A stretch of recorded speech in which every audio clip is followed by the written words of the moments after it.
మనం ఫస్ట్ ఒక కీర్తన తోటి స్టార్ట్ చేద్దాము. ఇదేంటంటే జయ రాధ మాధవ జయ కుంజ బిహారీ జయ రాధ మాధవ జయ కుంజ బిహారీ జయ గోపీ జనవల్లభ జయ గిరివరధారీ జయ గిరివరధారీ యశోదనందన వ్రజ జన రంజన యశోదనందన వ్రజ జన రంజన యశోదనందన వ్రజ జన రంజన యమున తీరా వనచారి యమున తీరా వనచారి జయ రాధ మాధవ జయ కుంజ బిహారీ హరే కృష్ణ కృష్ణ కృష్ణ హరే హరే హరే రామ రామ రామ హరే హరే హరే కృష్ణ కృష్ణ కృష్ణ హరే హరే హరే రామ రామ రామ హరే హరే హరే కృష్ణ కృష్ణ కృష్ణ హరే హరే హరే రామ రామ రామ హరే హరే. శ్రీల ప్రభుపాద్ కి జై, శ్రీల గురుదేవ్ కి జై. నితాయ్ గౌర్ సీతానాథ్ ప్రేమానంద Hari Hari. Hare Krishna each and everyone. బాగున్నారా అందరూ?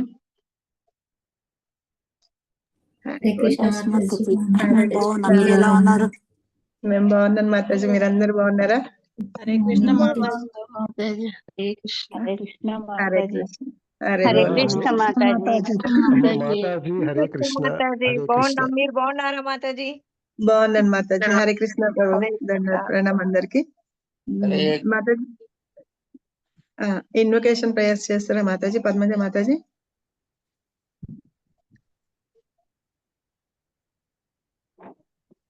మాతాజీ కొంచెం అంటే బయట నుంచి సౌండ్స్ వస్తాయి, ఈరోజు మీరు చేయండి మాతాజీ, రేపు నేను అరేంజ్ చేద్దాం మనం. ఓం అజ్ఞానతిమిరాంధస్య జ్ఞానాంజనాశలాకయా చక్షుర్మిలితం యేన తస్మై శ్రీ గురువే నమః. శ్రీ చైతన్య మనోభీష్టం స్థాపితం యేన భూతలే స్వయం రూపా కదా మహ్యం దదాతి స్వపదాంతికం. వందేహం శ్రీగురు శ్రీయుతపదకమలం శ్రీగురూన్ వైష్ణవాంశ్చ శ్రీరూపం సాగ్రజాతం సహగణ లలితా శ్రీవిశాఖాన్వితాంశ్చ శ్రీరూపం సాగ్రజాతం సహగణ లలితం గుర్తు చేయండి మాతాజీ కొంచెం. శ్రీరూపం సాగ్రజాతం సహగణం సహగణ లలిత శ్రీవిశాఖాన్వితాంశ్చ శ్రీ కృష్ణ కరుణా సింధు దీన బంధు జగత్పతే గోపేశ గోపికా కాంత రాధా కాంత నమోస్తుతే. తప్త కాంచన గౌరాంగీ రాధే బృందావనేశ్వరి వృషభానుసుతే దేవి ప్రణమామి హరిప్రియే. వాంఛాకల్పతరుభ్యశ్చ కృపా సింధుభ్యేవ చ పతితానాం పావనేభ్యో వైష్ణవేభ్యో నమో నమః. నమాం విష్ణుపాదాయ కృష్ణపృష్ఠాయ భూతలే శ్రీమతే భక్తివేదాంత స్వామినితి నామినే. నమస్తే సారస్వతీ దేవే గౌరవాణి ప్రచారిణే నిర్విశేష శూన్యవాది పాశ్చాత్య దేశధారిణే. హరే కృష్ణ కృష్ణ కృష్ణ హరే హరే హరే రామ రామ రామ హరే హరే. మూకం కరోతి వాచాలం పంగుం లంఘయతే గిరిం యత్కృపాతమహం వందే శ్రీగురుం దీనతారిణం పరమానంద మాధవం శ్రీ చైతన్య ఈశ్వరం. సారీ, మనము నేను స్లైడ్స్ లో ఉన్నట్టుగా చెప్పాలని ట్రై చేశాను. ట్రై చేసేప్పటికీ కొంచెం ఇటు అటు అయింది. సో నా పద్ధతి ప్రకారమే నేను ఇంక నుంచి చెప్తాను. సో ఇవాళ మనం భగవద్గీత 108 శ్లోకాల గురించి మనం చదువుకోవడానికి వచ్చాం కదా. సో అసలు మనం ఫస్ట్ భగవద్గీత ఎట్లా చదువుతాము, ఏం చదువుదాం అంటే, మనం స్టార్టింగ్ లో పరిచయం దగ్గర నుంచి ఉంది. పరిచయం దగ్గర నుంచి అంటే మనము ఒక స్టేజ్ ఎట్లా సెటప్ చేస్తారు అంటే, ఇప్పుడు కురుక్షేత్ర సంగ్రామానికి ఆ సెటప్ ఎట్లా చేశారు అంటే, దానికి ముందు ఎట్లా ఉంది, స్టోరీ ఏముంది అని చెప్పేసి చెప్తున్నారనమాట. ఆ బుక్ లో ఫస్ట్ పేజ్ అదే ఉంది. అయితే మనం ఎప్పుడు భగవద్గీత ఎందుకు చదవాలి, ఏం చదువుకోవాలి అంటే, మనకి రిషికేష్ ప్రభు మొన్న వచ్చి చెప్పారు. కాకపోతే నేను ఇంకొంచెం పాయింట్స్ యాడ్ చేస్తాను. మనకి మన జీవితంలో ఒక టైం వస్తుంది అనమాట. ఆ టైంలో ఏంటంటే ఎప్పుడు ఏం చేయాలి, ఏం చేయాలి, ఎలా చేయాలి అని ఒక అసలు అర్థం కాదు. అలాంటప్పుడు ఏం చేస్తామంటే, మనకి ఎవరో ఒకళ్ళు మనకి సహారాగా ఉండాలి. సహారా అంటే మనల్ని మనకి కొంచెం హెల్ప్ చేసేటట్టుగా ఎవరన్నా ఉండాలన్నమాట. సో అది భగవద్గీత ఏంటంటే మనకి మార్గదర్శకం అవుతుంది, మనందరి జీవితాల్లోనూ చూపిస్తుందన్నమాట. అయితే ప్రతిరోజు అంటే ప్రతి చోట 24 గంటలు ఏ విషయంలో అయినా మనం బాధపడుతూనే ఉంటాము. ఏదో ఒక ప్రాబ్లమ్ వస్తూనే ఉంటుంది. వాటిని చాకచక్యంగా మనం ఎలా ఎదుర్కోవాలి, ఎలా వాటిని ఫేస్ చేయాలి ఫస్ట్.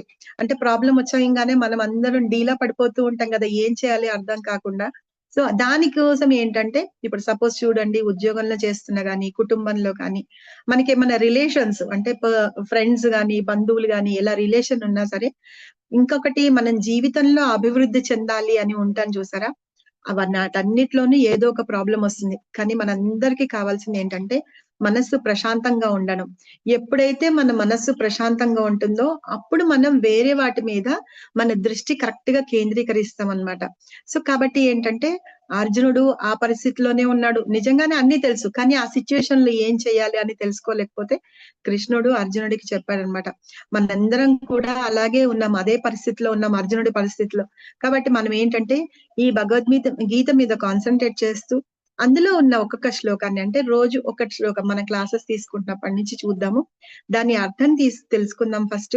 తర్వాత దాన్ని మన జీవితంలోకి ఎలా అప్లై చేసుకోవాలనే విషయాన్ని కూడా మనము తెలుసుకుందాం అన్నమాట. ఇప్పుడు సపోజ్ నేను ఎగ్జాంపుల్ చెప్తాను. ఇప్పుడు ఎవరన్నా నన్ను వచ్చి ఏమన్నా మాట్లాడారు అనుకోండి, అంటే నన్ను దుర్భాషలాడారు, ఏదో మాట్లాడారు. దాన్ని నేను ఎలా తీసుకోవాలి? కోపం వచ్చేస్తుంది వెంటనే మనకి. ఆ కోపంతోటి ఏంటంటే, నేను ఏం చేస్తానో, ఏ పరిస్థితిలో ఉంటానో తెలీదు. తర్వాత ఆలోచించుకున్న తర్వాత నాకు అనిపిస్తుంది అనమాట, నేను చేసింది తప్పు కదా అని.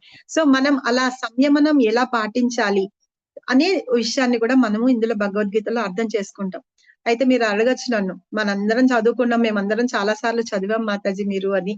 కానీ ఏంటంటే, మనం ఒక్కళ్ళం కూర్చొని చదువుకున్నాం అనుకోండి, ఈ గీతా జ్ఞానం కానీ ఏమైనా సరే, మన స్క్రిప్చర్స్ ఉన్నాయి కదా, మన పురాణాలు కానీ, అవన్నీ మనకి ఒకళ్ళం కూర్చొని చదువుకుంటే మనకి సవ్యంగా అర్థం కాదనమాట. ఎందుకంటే మన నాలెడ్జ్ ఒక లిమిటెడ్ వరకే ఉంటుంది, దానిపైన మనం అర్థం చేసుకోలేం. కాబట్టి ఏంటంటే, ఆచార్యుల ద్వారా మనం నేర్చుకోవడము, లేకపోతే కలిసి ఇలాగా సమూహంలా అంటే అసోసియేషన్ లో కూర్చొని చదువుకోవడం మూలంగా ఏంటంటే, అసలు మనం కరెక్టే చదువుతున్నామా లేదా, ఒక 5 నిమిషాలు 10 నిమిషాలు చదివేప్పుడు మనం బుక్ చదువుతుంటే నిద్ర వచ్చేస్తుంది. ఇలా అసోసియేషన్ లో ఉన్నాం అనుకోండి, ఒకళ్ళకొకళ్ళు డిస్కస్ చేసుకుంటూ, మాట్లాడుకుంటూ, చదువుకుంటూ ఉంటే గనక మనకి అది ఇంకా చాలా బాగా వంట పడుతుంది, గుర్తు కూడా ఉంటుంది. అది మనం ఎలా చదవాలి అనేది కూడా మనకు అర్థమవుతుంది అనమాట. ఇదే మనం చేస్తున్న ప్రయత్నం. ఇప్పుడు భగవద్గీతను మనం చదువుకోవడానికి ఎలా చదువుకోవాలని ఈ అసోసియేషన్ ద్వారా మనము చదువుకుంటున్నాం. కాబట్టి నేను ఇవాళ ఫస్ట్ మీకు షేర్ చేస్తాను. ఇది వేద బేస్ లోంచి తీసాను నేను. వేద బేస్ లో మనము షేర్ చేసుకున్నాం ఫస్ట్.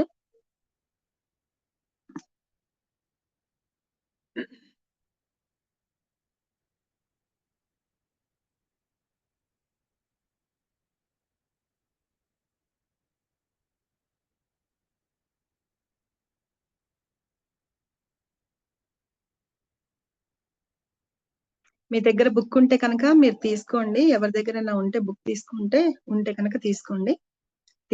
ఇది బుక్ యథాతథం అంటే శ్రీల ప్రభుపాద రాసిన బుక్ యథాతథం ఇలా ఉంటుంది. కనిపిస్తుందా? హరే కృష్ణ. లేదు మాతాజీ, కనబడట్లేదు. రాలేదా?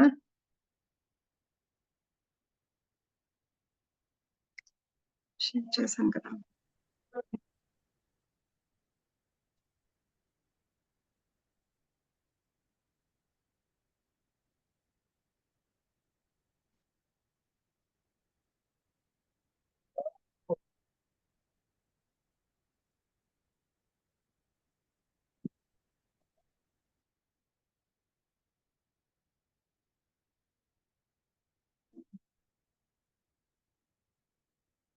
జాయిన్ అయ్యాను. వేరే ఇన్స్ట్రుమెంట్ నుంచి జాయిన్ చేస్తాను.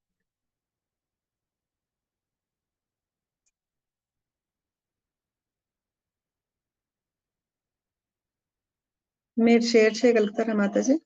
నాకు వాట్సాప్ పెట్టండి మాతాజీ, ఏ శరీరాలు వేద బేస్ లో చేయండి. నేను ట్రై చేస్తున్నాను అన్నాడు, ఒక్క నిమిషం.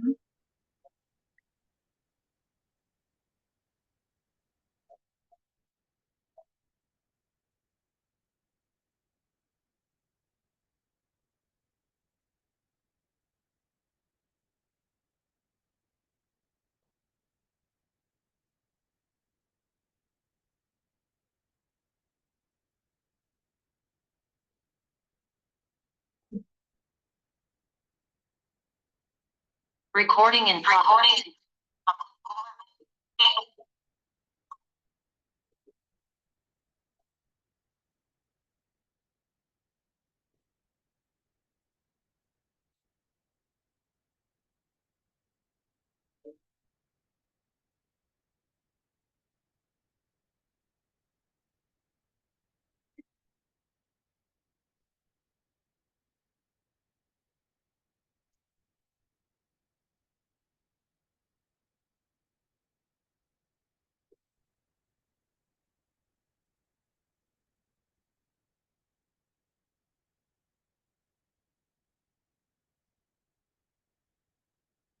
ఇప్పుడు వచ్చిందా?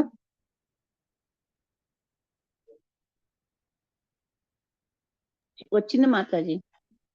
యా, ఇప్పుడు వచ్చింది కదా. ఇందులో ఏంటంటే ఫస్ట్ది సన్నివేశం సెట్ చేయడం అన్నమాట. అది నేను తెలుగులో పెట్టాను.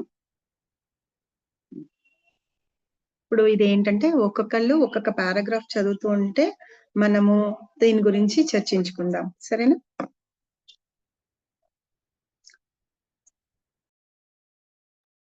హ్యాండ్ రైజ్ చేయమనండి మాతాజీ. అప్పుడు అదే హ్యాండ్ రైజ్ చేయండి ఎవరెవరు చదువుతారు.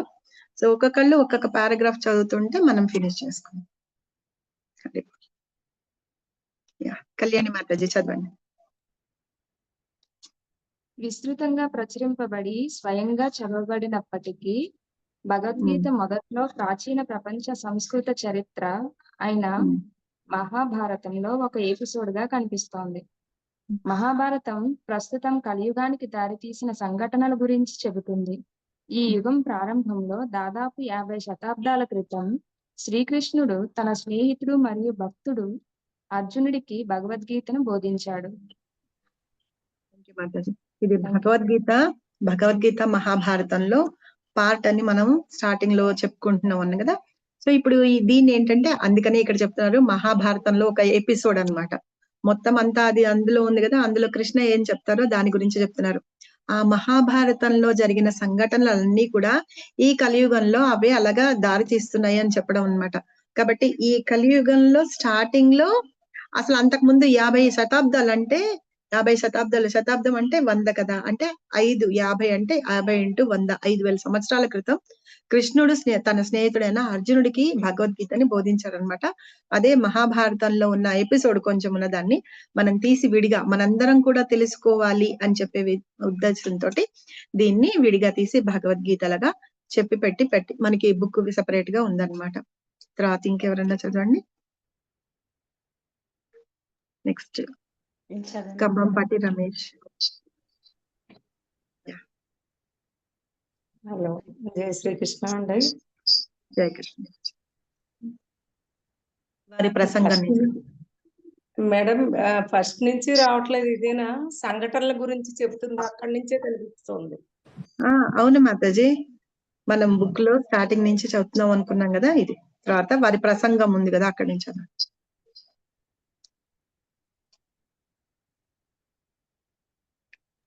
పైకి వెళ్ళిపోయింది. లేదు మాతాజీ, ఇక్కడ కనిపిస్తుంది కదా వారి ప్రసంగం, అక్కడి నుంచి చదవండి. ఇప్పుడు కనిపిస్తుంది.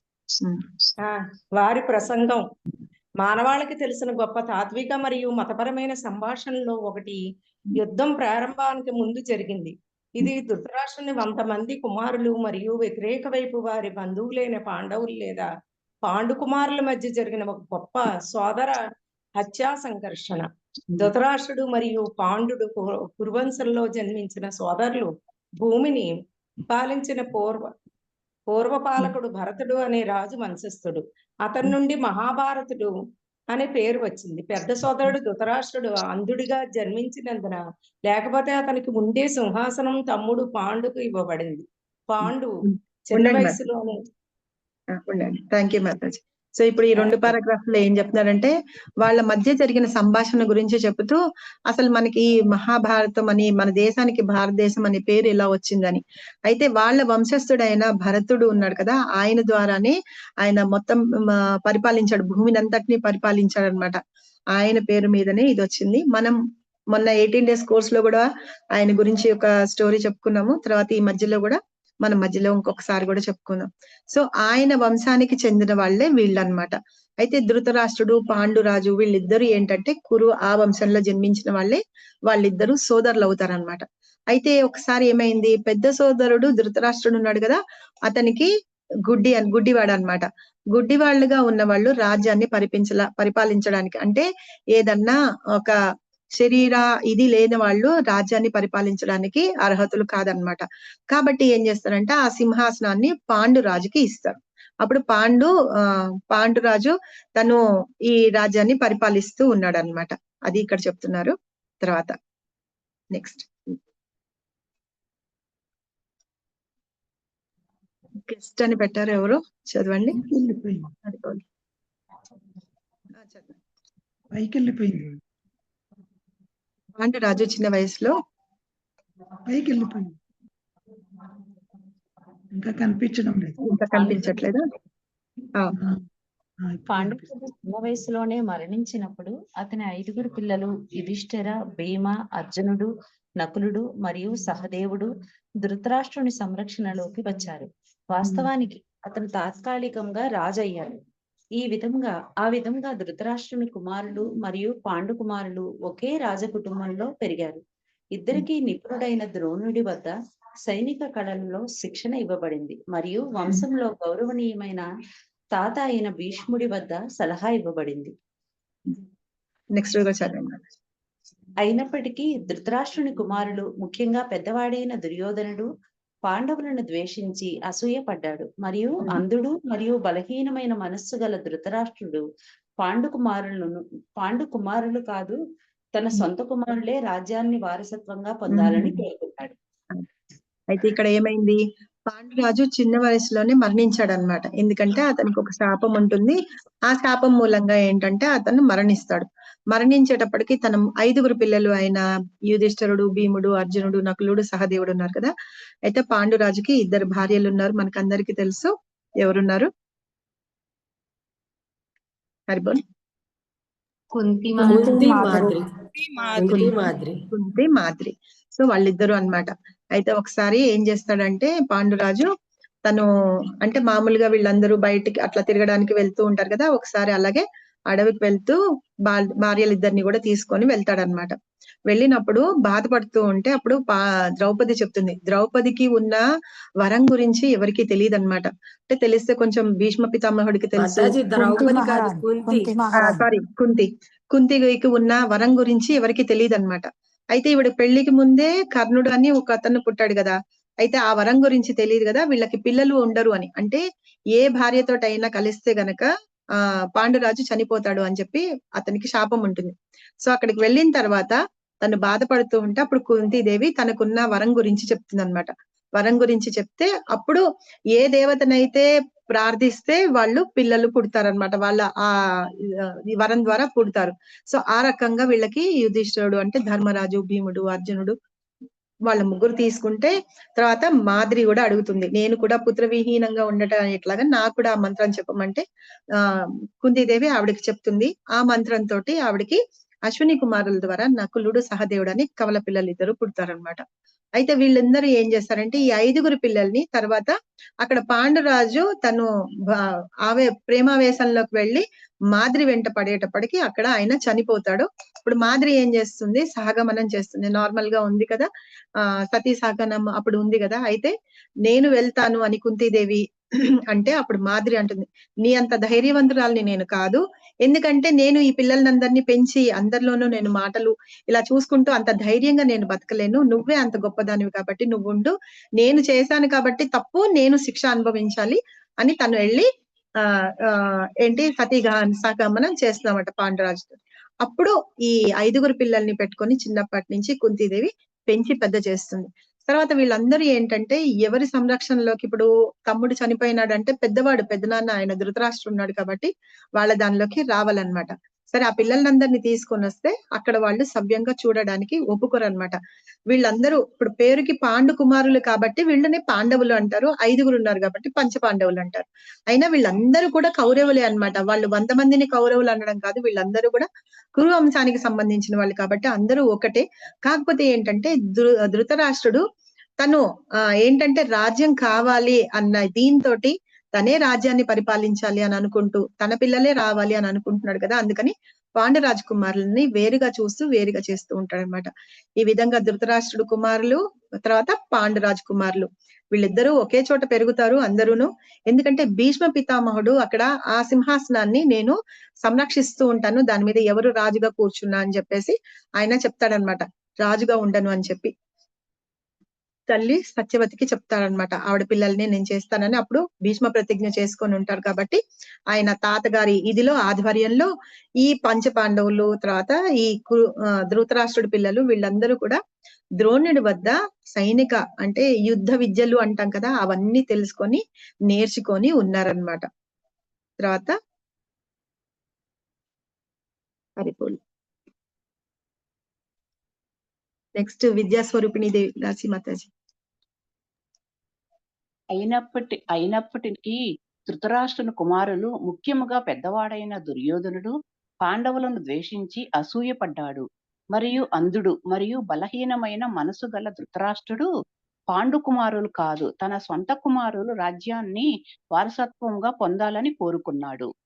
ఆ విధముగా దుర్యోధనుడు ధృతరాష్ట్రుని అనుమతితో పాండవుని చిన్న కుమారులను చంపటానికి కుట్ర పన్నాడు. మరియు వారి మామ విదురుడు మరియు వారి బంధువు శ్రీకృష్ణుడు జాగ్రత్తగా రక్షణ ద్వారా మాత్రమే పాండవులు తమ ప్రాణాలకు వ్యతిరేకముగా జరిగిన అనేక ప్రయత్నాల నుండి తప్పించుకున్నారు. ఇక్కడ ధృతరాష్ట్రుడు ఏంటి, తను బాగా వ్యామోహం అన్నమాట, రాజుగా ఉండాలి, తన పిల్లలు మాత్రమే రాజ్యానికి వారసులు కావాలి అని చెప్పేసి దుర్యోధనుడి మీద చాలా అంత ఇది పెట్టుకొని అతను ఎలాంటి పాపకృత్యాలు చేస్తున్నా సరే ఏమీ మాట్లాడకుండా చూస్తూ ఊరుకున్నాడు. అంటే పుత్ర ప్రేమ అంత గుడ్డి దానిలాగా అయిపోయి అన్నమాట. అయితే ఈ దుర్యోధనుడు ధృతరాష్ట్రుడు వీళ్ళు ఏంటంటే చిన్నప్పటి నుంచి అలా కలిసి పెరుగుతూ ఉంటాయి. అంటే ధృతరాష్ట్రుడి పిల్లలు ఈ పాండవుల పిల్లలు, పాండవులు వీళ్ళు 100 101 ప్లస్ 5 106 వీళ్ళందరూ కూడా కలిసి పెరుగుతూ ఉండేవాళ్ళు అనమాట. ఆయన దుర్యోధనుడు ఏంటంటే ఈ పాండు రాజకుమారులని పిల్లల్ని చంపడానికి చాలా చాలా కుట్రలు పన్నుతాడు. వాటిల్లో మనకు తెలుసు, భీముడికి అన్నం పెట్టి విషన్నం పెట్టి వనభోజనాలకు చేద్దామని చెప్పి తీసుకెళ్లి అక్కడ అన్నంలో విషాన్ని కలిపి పెట్టేసి అతన్ని తీసుకెళ్లి నీళ్లలో పడేస్తారనమాట.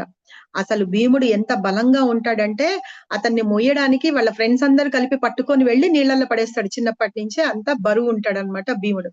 సో అలాగా నీళ్లలో పడేస్తే అది కూడా వాళ్ళకి వరంగా మారి వాళ్ళు ఏం చేస్తారు, కింద నాగలోకంలోకి వెళ్తే అక్కడ కుంతి మహారాణి వాళ్ళ తాతగారు వాళ్ళు అలా ఉంటారన్నమాట. వాళ్ళు అమృతం తాగించి 1000 ఏనుగుల బలం వస్తుందన్నమాట ఎవరికి, భీముడికి. సో అట్లా వాళ్ళు అలా చేసినా కూడా ఇలాగ చాలా చాలా కుట్రలన్నీ పన్నుతూ ఉంటారు. అయినా సరే వాళ్ళు అలావన్నీ భరిస్తూ ఉంటారన్నమాట. అయినా అక్కడ వాళ్ళ మామ అంటే ఈ ధృతరాష్ట్రుడు, పాండురాజు, విదురుడు వీళ్ళ ముగ్గురు అన్నదమ్ములు అన్నమాట. విదురుడు కూడా ఏంటంటే ఒక దాసీపుత్రుడుగా ఉన్నాడు కాబట్టి అక్కడ వాళ్ళకి సలహాదారుగా అక్కడ మంత్రిగా ఉంటూ ఉంటారు అనమాట. అయితే కృష్ణుడు వీళ్ళందరికీ బంధువు, ఎందుకంటే బావ వరస అవుతాడు పాండవులకి, వాళ్ళందరికీ కూడా బావ వరస అవుతాడు, మేనత్త కొడుకులాగా అన్నమాట. సో వీళ్ళిద్దరు ఏంటంటే వీళ్ళని పాండవుల్ని ప్రత్యేకంగా వాళ్ళు దుర్యోధనుడు చేసే ప్రయత్నాలన్నిటి మూలంగా తప్పిస్తూ వాళ్ళకి అన్ని చోట్ల మంచిగా సలహాలు చెప్తూ ఇచ్చేస్తూ వాళ్ళని రక్షిస్తూ ఉంటారు. వాటిల్లో విదురుడు, భీష్మ పితామహుడు కూడా వాళ్ళలో ఉంటారన్నమాట. కానీ కృష్ణుడు మాత్రం వాళ్ళ వెన్నంటి ఉండి వాళ్ళని రక్షిస్తూ ఉంటారన్నమాట. ఆ రకంగా కౌరవులు చేసిన, అంటే దుర్యోధనుడు వాళ్ళు చేసిన ఎన్ని అకృత్యాలున్నా వాటన్నిటిని గురించి తప్పించుకొని వీళ్ళు ప్రాణాలతోటి బయటపడుతూ వచ్చారనమాట. సో నెక్స్ట్ ఇప్పుడు కృష్ణుడు సాధారణ మనిషి కాదు. ఐఫోన్ జ్యోతి మాతాజీ చదవండి. హరే కృష్ణ మాతాజీ. హరే ఇప్పుడు శ్రీకృష్ణుడు సాధారణ మనిషి కాదు, కానీ స్వయంగా పరమాత్ముడు. ఆయన భూమికి దిగి వచ్చి సమకాలీన రాజవంశంలో యువరాజు పాత్రను పోషిస్తున్నాడు. ఈ పాత్రలో ఆయన పాండుభార్య కుంతి లేదా పృథ మేనల్లుడు, పాండవుల తల్లి కూడా. కాబట్టి బంధువుగా మరియు శాశ్వతంగా మతాన్ని నిలబెట్టే వ్యక్తిగా కృష్ణుడు పాండు యొక్క నీతిమంతులైన కుమారులను ఆదరించాడు మరియు వారిని రక్షించాడు. నెక్స్ట్ ఇదో చదవండి. అయితే చివరికి తెలివైన దుర్యోధనుడు పాండవులను జూద పోటీకి సవాలు చేశాడు. ఆ విధిలేని పోటీలో దుర్యోధనుడు మరియు అతని సోదరులు పాండవుల పవిత్రమైన మరియు అంకిత భావంతో ఉన్న భార్య ద్రౌపదిని స్వాధీనం చేసుకున్నారు. మరియు యువరాజులు మరియు రాజుల మొత్తం సమావేశం ముందు ఆమెను అవమానకరంగా వివస్త్రం చేయడానికి ప్రయత్నించారు. కృష్ణుడి దైవిక జోక్యం ఆమెను కాపాడింది, కానీ మోసపూరితమైన జూదం పాండవులను వారి రాజ్యం నుండి మోసం చేసి 13 సంవత్సరాల బహిష్కరణకు గురి చేసింది.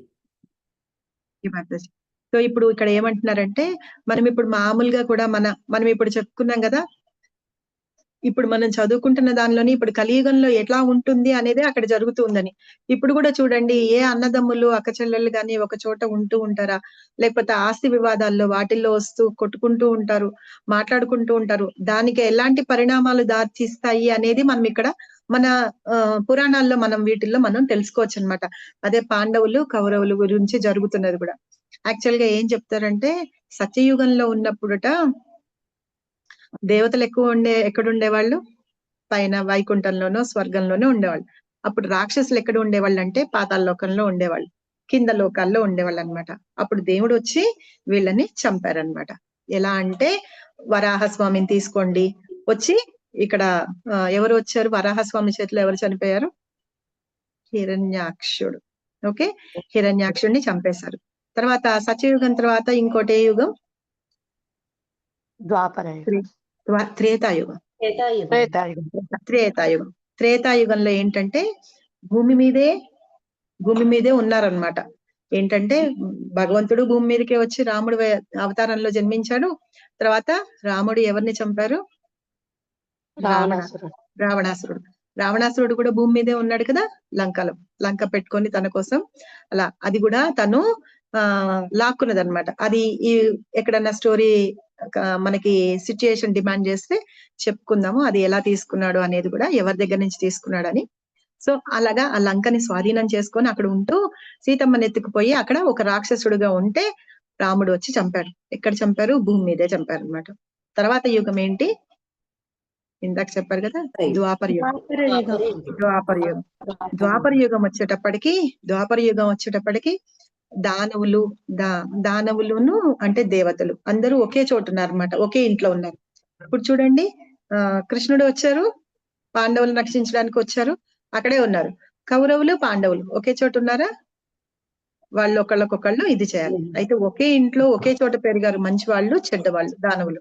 సో ఈ పాండవులు ఏం చేశారంటే కౌరవుల్ని చంపేశారు. తర్వాత ఇప్పుడు కలియుగం వచ్చింది కదా, కలియుగంలో ఎక్కడ ఉన్నారు రాక్షసులు, మంచి వాళ్ళు ఎక్కడ ఉన్నారు, చెడ్డ వాళ్ళు ఎక్కడ ఉన్నారు, మన మనస్సుల్లోనే ఉన్నారనమాట. సో అవి ఏ రకంగా ఉన్నాయి,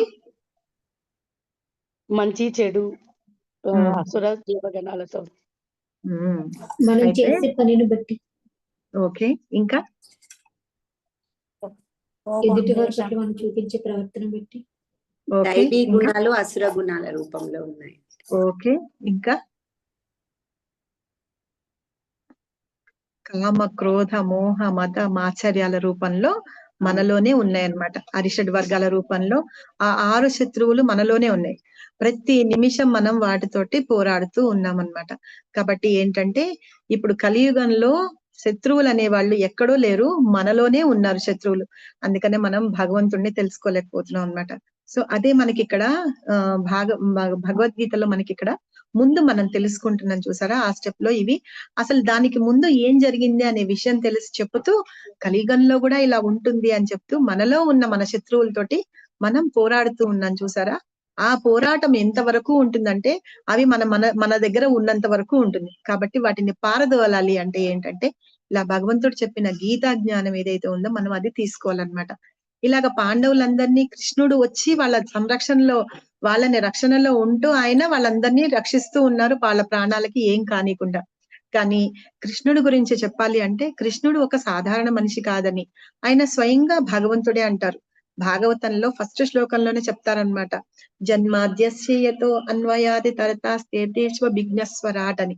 అంటే జన్మ ఆది అంటారు. అంటే ఏంటంటే ఆది అంటే స్టార్టింగ్ అన్నమాట. అంటే దాని పాయింట్ ఎక్కడ ఉంటుందని, అది మూలం ఏంటి అనేది తెలియదు. కానీ భగవంతుడు అలా అన్నమాట. సృష్టికి, స్థితికి, లయకి అన్నిటికీ కారణం ఆయనే. కానీ ఏంటంటే ఆయన ఉన్నాడు. ప్రళయం అయిపోయిన తర్వాత అన్ని పోతాయి కదా, అయినా సరే ఇంక్లూడింగ్ బ్రహ్మదేవుడితో సహా అందరూ ప్రళయం వచ్చినప్పుడు వెళ్ళిపోతారనమాట. కానీ భగవంతుడు మాత్రం అక్కడే ఉంటారు. అందుకని ఏం చెప్తారంటే ఆయనకి జన్మ అనేదే లేదు. జన్మ అనేదే లేని వాళ్ళకి పుట్టడం ఏంటి, చనిపోవడం ఏంటి, అలాంటివేమి ఉండవు అన్నమాట. పైగా స్వరాట్ అంటారు. స్వరాట్ అంటే ఏంటంటే ఇండిపెండెంట్. ఆయన ఎవ్వరి మీద ఆధారపడి ఉండదు. మిగతావన్నీ కూడా ఆయన మీద ఆధారపడి ఉంటాయి, ఆయన నుంచే వస్తాయన్నమాట. కాబట్టి అలాంటి భగవంతుడి గురించి మనము తెలుసుకోవాలి అని చెప్పి ఆయన స్వయంగా పరమాత్ముడు అని ఈ భూమి మీదకి వచ్చి ఒక యువరాజులాగా ఆయన పుట్టి అందరికీ ఎట్లా అంటే సహాయం చేస్తున్నాడు. అంటే తన మేనత్త పిల్లలు ఎవరైతే ఉన్నారో వాళ్ళందరినీ రక్షిస్తూ, ఎందుకు పైగా వాళ్ళందరూ ఆయన భక్తులు కాబట్టి వాళ్ళందరినీ రక్షిస్తున్నారన్నమాట. భక్తులు ధర్మపరులు కాబట్టి వాళ్ళని సేవ్ చేయడానికి వచ్చారు. వాళ్ళని సేవ్ చేస్తూ పైగా ఏంటంటే భగవంతుడు అంటే ఏంటి, ఆయన ఎందుకు వస్తారు అనే విషయాన్ని కూడా మనకి ఇక్కడ తెలియచెప్పడానికి భగవంతుడు స్వయంగా వచ్చి ఇక్కడ వాళ్ళకి మనందరికీ కూడా చూపిస్తున్నారనమాట. భగవంతుడు ఎందుకు వస్తారు, ఏం చేస్తారు అని. సో ఇట్లాగా ఆయన కూడా ఒక రాజవంశంలో పుట్టినవాడే. మనకి తెలిసి కృష్ణుడు బృందావనంలో పెరిగాడు అని అన్నా కూడా ఏంటంటే అక్కడ పెరగాలి, అక్కడ ఒకటి ఉంది, అది అవ్వాలి. తర్వాత ఇక్కడ వచ్చి అక్కడ కంసుడిని సంహరించడానికి వచ్చారు. యాక్చువల్ గా దేవతలందరూ కూడా కంసుడి ఆగడాలు బాగా ఎక్కువైపోతుంటే వాళ్ళందరూ ఏం చేస్తారంటే వెళ్ళి దేవి దేవతలందరూ బ్రహ్మదేవుడిని ప్రార్థిస్తారనమాట. మేము ఇవన్నీ భరించలేకుండా ఉన్నాము, భూమి మీద ఉంటున్న కంసుడు వచ్చి దేవలోకంలోకి వాటిల్లోకి వచ్చి శివుని యొక్క ఈ వరాల ద్వారా అతను ఏం చేస్తాడంటే అంత బలవంతుడైపోయి అందరిని మమ్మల్ని హింసిస్తున్నాడు, మేమన్నీ భరించలేకుండా ఉన్నామంటే భూదేవి దగ్గర నుంచి, భూదేవి ఏంటంటే ఎప్పుడన్నా ఆగడాలు పెరిగిపోతూ ఉంటే అవి భరించలేకపోతే ఆవిడ కూడా బాధపడిపోతూ ఉంటుంది. అప్పుడు విపరీతమైన చర్యలు జరుగుతూ ఉంటాయి అన్నమాట. అతివృష్టి, అనావృష్టి అలాంటివన్నీ జరుగుతూ ఉంటాయి. ఆవిడ కూడా ఓర్చుకోవాలి కదా. సో ఈ భూమి మీద అతను చేస్తున్న ఆగడాలన్నీ నేను భరించలేకపోతున్నాను అని కళ్ళనీళ్లు పెట్టుకొని వెళ్ళి బ్రహ్మదేవుడి దగ్గర ప్రార్థిస్తుంది. అప్పుడు బ్రహ్మదేవుడు వీళ్ళందరూ కలిసి వెళ్ళి భగవంతుడిని అంటే విష్ణుమూర్తిని ప్రార్థిస్తారనమాట. క్షీరదక సాయి విష్ణు అంటారు. ఆయన దగ్గరికి వెళ్ళి ప్రార్థిస్తారు. ప్రార్థిస్తే అప్పుడు భగవంతుడు చెప్తాడనమాట, నేను వస్తున్నాను, నేను రావడానికి టైం వచ్చింది, మీరందరూ కూడా వెళ్ళి మీరందరూ ఏమేం చేయాలో మీరందరూ కూడా చేయండి. ఎప్పుడైనా భగవంతుడు వస్తున్నాడు అంటే కనుక ఆయనతో పాటు మిగతా పనులన్నీ చేయడానికి ఆయన పార్షదులు అంటారు. వాళ్ళందరూ కూడా ఆ లీలని చేయడానికి వాళ్ళందరూ వస్తారనమాట. సో అట్లా దేవి దేవతలు వాళ్ళందరూ వస్తూ ఉంటారు. అలాగే మనకు తెలుసు శేషసాయి అన్ని వస్తారు. అంటే ఆదిశేషుడు ఉన్నాడు కదా, ఆయన దాని మీద పడుకొని ఉంటారు కదా, అతను కూడా వచ్చాడు బలరాముడి రూపంలో. భగవంతుడు వచ్చే ముందు వీళ్ళందరూ వస్తారనమాట. వచ్చి వాళ్ళందరూ వాళ్ళు చేయవలసిన పనులన్నీ చేస్తారు. సో ఇట్లాగా ఆ రాజ్యంలో రాజుగా పుట్టి తను కుంతి మాత యొక్క మేనల్లుడు అన్నమాట కృష్ణుడు. సో మేనల్లుడు కాబట్టి వీళ్ళందరికీ బావ అవుతాడు. ఆ రకంగా వీళ్ళందరూ ఒక వంశానికి అంటే వాళ్ళు ఒక రిలేషన్ ఉంటుంది అనమాట, బ్లడ్ రిలేషన్ ఉంటుంది, బంధువులు అవుతారంట కదా అలాగా. సో కృష్ణుడు ఎందుకు అక్కడికి వచ్చాడు అంటే పాండురాజు చాలా నీతిమంతుడు, ఆయన పిల్లలు కూడా అలాగే నీతిమంతులు కాబట్టి వాళ్ళని రక్షించడానికి వచ్చారనమాట. అయితే చివర దుర్యోధనుడు ఏం చేస్తాడంటే పాండవులతోటి, ఈ స్టోరీ మనకందరికీ తెలుసు, పాండవులు ఏ రకంగానూ వాళ్ళని ఓడించలేకపోతున్నారు పాండవుల్ని అని చెప్పి దుర్యోధనుడు ఏం చేస్తాడంటే జూదానికి వాళ్ళని పిలుస్తాడనమాట. ఎందుకంటే ధర్మరాజుకి జూదం అంటే గనక చాలా ఇది, అది ఉంటే గనక ఏమీ పట్టించుకోడు అనమాట, అన్ని వదిలిపెట్టడానికి కూడా రెడీ అయిపోతాడు. ఎప్పుడైనా సరే ఒక మనిషిలో ఒక వీక్నెస్ ఉందనుకోండి, ఆ వీక్ పాయింట్ పట్టుకున్నామంటే గనక మనం వాళ్ళని జయించొచ్చు అనేది. కాబట్టి మన వీక్నెస్ ఏంటి అని పరులకి తెలియనీయకుండా ఉండాలి అనే ఇది కూడా మనం ఇక్కడ తెలుసుకోవచ్చు అన్నమాట. సో ఆ వీక్ పాయింట్ తెలుసుకొని దుర్యోధనుడు ఏం చేస్తాడు, ఆడడానికి పిలిచాడు అనమాట. ఆడడానికి పిలిచి ఆ పోటీలో వాళ్ళని మోసంతో పాండవులని ఓడించి, తర్వాత వాళ్ళు ఇంకా పెట్టడానికి అంటే బెట్ చేయడానికి ఇంకా ఏం లేక చివరికి ద్రౌపదిని కూడా అడుగుతారనమాట. ద్రౌపదిని కూడా ఎందుకు అడుగుతారంటే ఆల్రెడీ వాళ్ళు ద్రౌపది మీద ఇష్టపడి ఉన్నారనమాట. ఎవరు వాళ్ళల్లో కర్ణుడు ఉన్నాడు కదా, కర్ణుడు ఏంటంటే వీళ్ళందరికీ అంటే దుర్యోధనుడికి సలహాదారుగా ఉండి ఇలాంటివన్నీ కూడా చెప్తూ ఉంటాడనమాట. కాబట్టి ద్రౌపదిని అలా అవమానించడానికి తీసుకొని వచ్చి చేస్తే చివరికి వాళ్ళు ఏం చేస్తారంటే కృష్ణుడు వచ్చి ద్రౌపదిని కాపాడుతారనమాట. అది నిజంగా చాలా మోసం చేసి వాళ్ళు జూదం ఆడింది. చివరికి అప్పుడు కూడా ధృతరాష్ట్రుడు ఏమీ మాట్లాడాడు. తను పిల్లలెంతో, తన కోడళ్ళెంతో, పాండవుల పిల్లలు కూడా అంటే పాండురాజు పిల్లలు కూడా కోడళ్ళు అందరూ ఒకటే అన్న విధంగా అతను చూడట్లేదు. సో దీన్ని బట్టి ఏం అర్థమవుతుందంటే ధృతరాష్ట్రుడు ఎంత కుటిలత్వంగా ఆలోచిస్తాడు అంటే పార్షాలిటీ కూడా చూపిస్తూ ఉన్నాడు అనమాట. సో అది మనం ఇక్కడ అర్థం చేసుకోవాలి. సో మోసపూరితంగా పాండవుల్ని ఓడించి వాళ్ళ రాజ్యాన్ని అంతా తీసేసుకొని, అంటే ఈ రాజ్యం వాళ్ళకి కావాలి కాబట్టి ఏదో రకంగా వాళ్ళు దక్కించుకోవాలన్నమాట. అందుకని ఇలా కుట్రలన్నీ పన్ని చివరికి నువ్వు ఓడిపోయినావు కదా అని చెప్పి వాళ్ళని 14 సంవత్సరాలు అంటే 13 సంవత్సరాలు రాజ్య బహిష్కరణ అంటే 12 సంవత్సరాల అరణ్యవాసము, 1 సంవత్సరం అజ్ఞాతవాసం చేయించడానికి పంపిస్తారన్నమాట. ఇలా వాళ్ళని 13 సంవత్సరాలు రాజ్యంలోంచి బహిష్కరించేసి పంపించేస్తారు. తర్వాత నెక్స్ట్ ఎవరు చదవాలా మాతాజీ? బహిష్కరణ నుండి తిరిగి వచ్చిన తర్వాత పాండవులు తమ రాజ్యాన్ని దుర్యోధనుడి నుండి న్యాయంగా కోరారు. కానీ దుర్యోధనుడు దాన్ని ఇవ్వడానికి నిరాకరించాడు.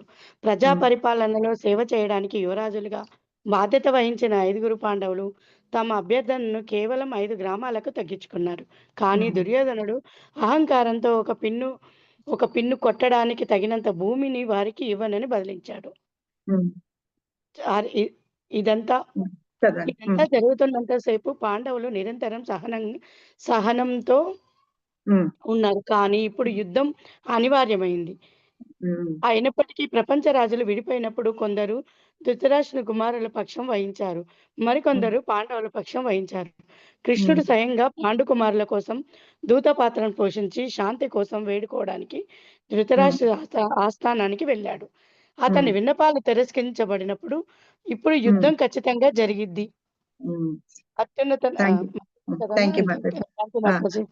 Thank you very much Mataji. So ఇప్పుడు ఏమైంది, ఇప్పుడు వీళ్ళని రాజ్యం నుంచి పంపించేశారు 13 సంవత్సరాలు. ఒకటి చూడండి, మనం ఎదుర్కొన్న ఇంట్లో ఉన్న వాళ్ళు వెళ్ళిపోయినారు అనుకోండి 2-3 సంవత్సరాలు, వాళ్ళని ఏదో గుర్తు పెట్టుకుంటాం కానీ కొన్ని సంవత్సరాలు అయిపోయాక మర్చిపోతాం.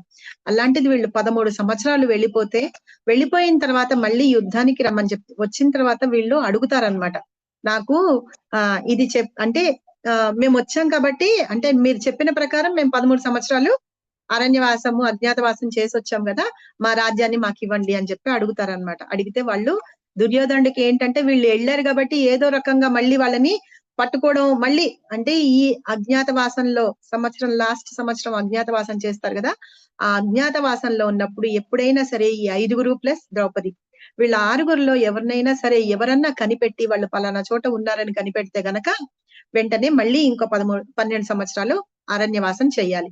అది అన్నమాట లెక్క. సో ఈ రకంగా వాళ్ళు ఏం చేస్తారంటే ఆ సంవత్సరం రోజులు కూడా వాళ్ళకి తెలియకుండానే జాగ్రత్త వహించి ఉన్నారు.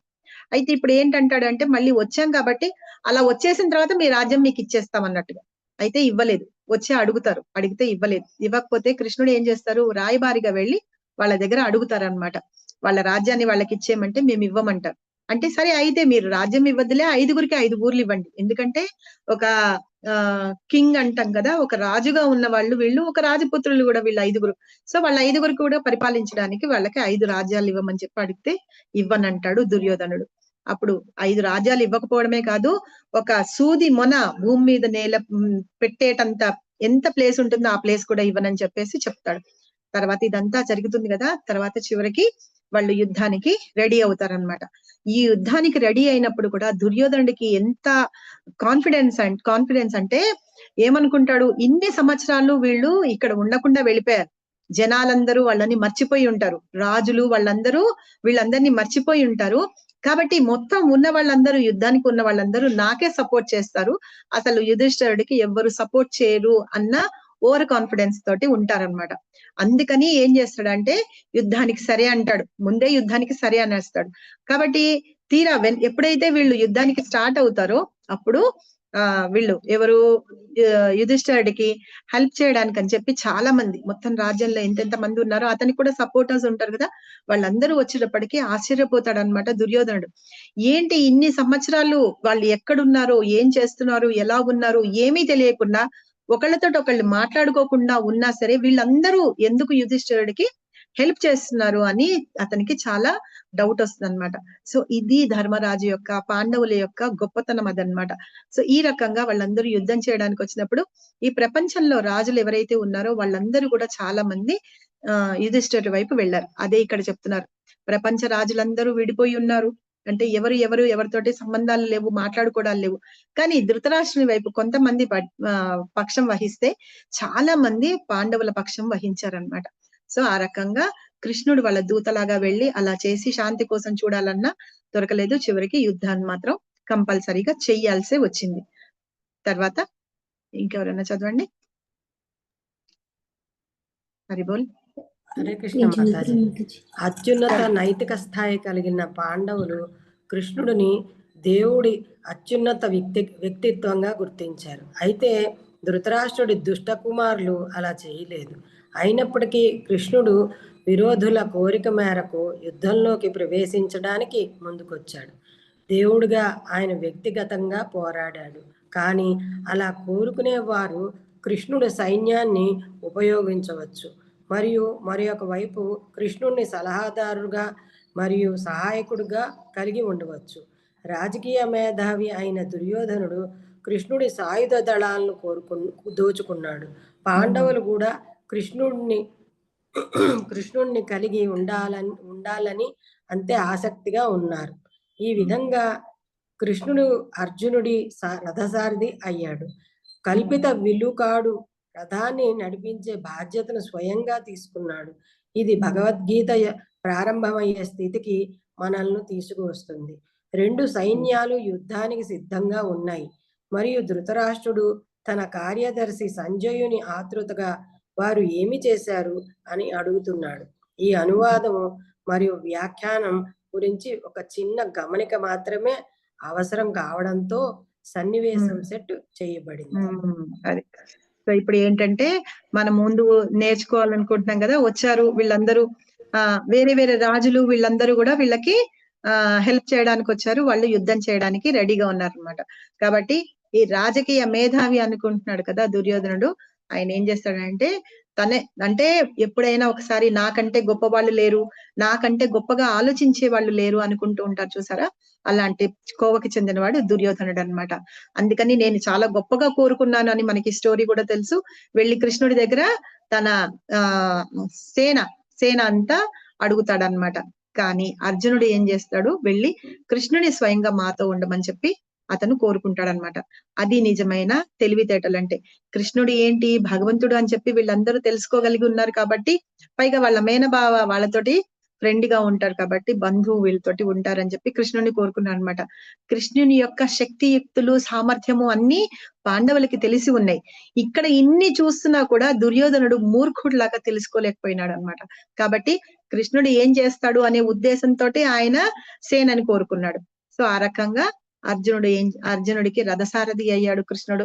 మనకు తెలుసు ఎంత బాగా రథాన్ని నడిపించి వీళ్ళకి పాండవులకి ఎంత హెల్ప్ చేశారని. అంటే ఇప్పుడు మనం ఇదంతా ఎందుకు చెప్పుకుంటున్నాం అంటే, ఇప్పుడు భగవద్గీత అనేది మనం స్టార్ట్ చేస్తున్నప్పుడు ధృతరాష్ట్రుడు ఫస్ట్ క్వశ్చన్ అడుగుతాడు కదా, ధృతరాష్ట్ర ఉవాచ అని. వాళ్ళు ఏం చేస్తున్నారు అని అడిగే ముందు మనం ఇప్పుడు సపోజ్ చూడండి, మన పిల్లలకి కూడా స్టోరీలు చెప్పాలనుకోండి, భగవద్గీత అంటాం. వాళ్ళు ఏమడుగుతారు, భగవద్గీత అంటున్నావు అంటేనో అందులో ఇట్లా జరిగింది కృష్ణుడు చెప్పాడు, కానీ దానికి ముందు ఉన్న స్టోరీ ఏదైనా మనం కొంచెం చెప్పామనుకోండి, అప్పుడు వాళ్ళకి చాలా ఈజీగా అర్థమవుతుంది అనమాట. అందుకని శ్రీల ప్రభుపాద ఈ వ్యాఖ్యానాన్ని మనకి స్టార్టింగ్ లో పెట్టి, తర్వాత అక్కడ యుద్ధ భూమిలో మనకి స్టార్ట్ చేస్తున్నారు కదా ఫస్ట్ శ్లోకంతో ఆ సెట్టింగ్ అన్నమాట. ఇప్పుడు మనం డ్రామాలు చూస్తూ ఉంటాం కదా, స్కూల్లో పిల్లలు, కాలేజ్ లో పిల్లలు వేస్తూ ఉంటారు. అప్పుడు మనకేం చెప్తారు, వాళ్ళు ఒక సన్నివేశం తీసుకొని అది చెయ్యాలనుకుంటారు. చేయాలనుకున్నప్పుడు ఏం చేస్తారు, వాళ్ళు అప్పుడు మనకి చూపిస్తారు అనమాట. సో ఈ పలానా ఇదే అయింది, పలానా ఇదే అయింది, ఇప్పుడు వీళ్ళు చేస్తున్నారు అంటే అదంతా ముందంతా చూపించలేరు కదా, దానికి కనెక్టివిటీ అన్నమాట, చూపించి ఇది చేస్తున్నారని. ఇప్పుడు శ్రీల ప్రభుపాద మనకి చెప్పింది కూడా అదే అన్నమాట. సరే, నెక్స్ట్ ఎవరైనా చదువుతారా? హరే కృష్ణ. భగవద్గీతను చదవండి మాతాజీ. భగవద్గీతను ఆంగ్లంలోకి అనువదించడంలో అనువాదకులు అనుసరించిన సాధారణ విధానం ఏమిటంటే, వారి స్వంత భావనలు మరియు తత్వాలను చోటు కల్పించడానికి కృష్ణుడు అనేక వ్యక్తిని పక్కన పెట్టడం. మహాభారత చరిత్రను విచిత్రమైన పురాణంగా తీసుకుంటారు మరియు కృష్ణుడు కొంతమంది అనామక మేధావి యొక్క ఆలోచనలను ప్రదర్శించడానికి ఒక కవితా పరికరంగా మారుతాడు, లేదా ఉత్తమంగా అతను ఒక చిన్న చారిత్రక వ్యక్తిగా మారుతాడు. కానీ భగవద్గీత తనను తాను మాట్లాడుకునేంత వరకు కృష్ణుడు అనే వ్యక్తి భగవద్గీత యొక్క లక్ష్యము మరియు సారాంశము రెండు. ఈ అనువాదము మరియు దానితో పాటు వచ్చిన వ్యాఖ్యానం పఠకునికి కృష్ణుడి నుండి దూరం చేయడం, ఆయన వైపు మళ్లించాలని ప్రతిపాదించాయి. అందువల్ల భగవద్గీత పూర్తిగా స్థిరంగా మరియు అర్థమయ్యేలా మారుతుంది. కృష్ణుడు గీతను మరియు దాని అంతిమ లక్ష్యాన్ని కూడా వక్తగా కలిగి ఉన్నందున భగవద్గీత యథాతథంగా ఈ గొప్ప గ్రంథాన్ని దాని నిజమైన పదాలను ప్రదర్శిస్తుంది. Thank you Mataji, thank you very much. So ఇప్పుడు ఈ భగవద్గీతని చాలా మంది వీటికి పర్పట్లు రాస్తారనమాట. అంటే ఇప్పుడు మనకి అంటే వాటిని అంటే ట్రాన్స్లేట్ చేసి చెప్పడము, అంటే సంస్కృత శ్లోకాలు ఉన్నాయి కదా, రాసి చెప్పడము, వాళ్ళు అనువదిస్తూ ఉంటారు, చెప్తూ ఉంటారు. కానీ ఇప్పుడు భగవద్గీతలో ఈ సాధారణ విషయాలన్నీ వాళ్ళు వాళ్ళ సొంత భావనతో అంటే మెంటల్ స్పెక్యులేషన్ తోటి వాళ్ళు చేస్తూ వాళ్ళకి ఎలా అర్థం చేసుకున్నారో అది మాత్రమే చెప్తారు. కానీ ఇప్పుడు మనం ఇక్కడ చదువుకుంటున్న భగవద్గీత యాజ్ ఇట్ ఈజ్ ఏంటంటే మనకి శ్రీల ప్రభుపాద ముందు నుంచి, అంటే యాక్చువల్ గా వాళ్ళ ముందు నుంచి వచ్చి ఒక పరంపరలో మనం తెలుసుకుంటున్నాం అన్నమాట. కాబట్టి ప్రభుపాద రాసిన ఈ మహాభారత విశ్లేషణ, ఈ చిత్రం ఉంది చూసారా, అంటే ఈ చరిత్ర అనేది మనందరం కూడా తెలుసుకోవాలన్నమాట. కొంతవరకు తెలుస్తుంది, కానీ దానికి భగవద్గీత తోటి ఎట్లాగా సంబంధం ఉంది అనే విషయాన్ని మనకి అర్థం కాదు. అయితే కొంతమంది అనుకుంటున్నారు కదా, అదే మేధావి అని అంటున్నారు చూసారా, ప్రభు శ్రీల ప్రభుపాద అంటున్నారు వాళ్ళ ఆలోచనలు, మేధావులు ఏం చేస్తారంటే వాళ్ళ ఆలోచనలకి సంబంధించినట్టుగా ఒక కవిత, అంటే భగవద్గీతని ఒక కవిత లాగా తీసుకొని వాళ్ళు వాడుకుంటున్నారు అని చెప్పి, అది నిజంగానే కాదు అని మనం అర్థం చేసుకోవాలని. భగవద్గీత అంటే దాని గురించి మనం తెలుసుకునేంత వరకు ఏంటంటే కృష్ణుడు స్వయంగా పలికిన భగవద్గీత అని, దాని ముఖ్య లక్ష్యము సారాంశము రెండు ఉన్నాయి అనే విషయాన్ని గురించి మనం ఇక్కడ అర్థం చేసుకోవాలని చెప్తున్నారు. ఇంకా ఏంటంటే దీన్ని, ఈ భగవద్గీతని అనువాదం చేసిన తర్వాత కూడా పాఠకుడు అంటే కృష్ణుడి ద్వారా మనకి చెప్తున్నారు అన్నమాట. ఇప్పుడు మనం చదువుతాం అనుకోండి, కృష్ణుడితోటి కూడా మన వైపు మనకి సంబంధం అనేది ఏర్పడుతుంది. అప్పుడు కృష్ణుడు అంటే ఎవరు, ఆయన భగవంతుడా ఏంటి అనే విషయాన్ని కూడా మనము ఆయన వైపు వెళ్తాం, అంటే మన మనస్సుని భగవంతుని వైపు మళ్ళిస్తాం అన్నమాట. కాబట్టి భగవద్గీతని ఏంటంటే జాగ్రత్తగా అర్థమయ్యేటట్టుగా మనం తెలుసుకోవాలి అనే విషయాన్ని గురించి ఇక్కడ చెప్తూ, కృష్ణుడి యొక్క గీత దీని అంతిమ లక్ష్యం ఏంటంటే, వక్త అంటే మాట్లాడేవాళ్ళు అన్నమాట. ఇప్పుడు కృష్ణుడు చెప్తున్నాడు కాబట్టి ఆయన వక్త. ఈ గొప్ప గ్రంథాన్ని, అంటే ఈ వక్త అంటే ఏంటంటే మనకి ఇన్స్ట్రక్షన్స్ ఇస్తున్నారు, అంటే అర్జునుడి ద్వారా మనకి చెప్తున్నారు మీరు ఏం నేర్చుకోవాలి జీవితంలో, ఎలా ఉండాలి, అసలు శరీరం అంటే ఏంటి, ఆత్మ అంటే ఏంటి, మన లక్ష్యం అంటే ఏంటి, మనం చేయాల్సిన పనులు ఎలా చెయ్యాలి, భగవంతుడి కోసం చెయ్యాలి అని, ఇలాంటి విషయాలన్నీ కూడా మనకి ఈ గొప్ప గ్రంథంలో మనకి అర్థమవుతాయి అన్నమాట.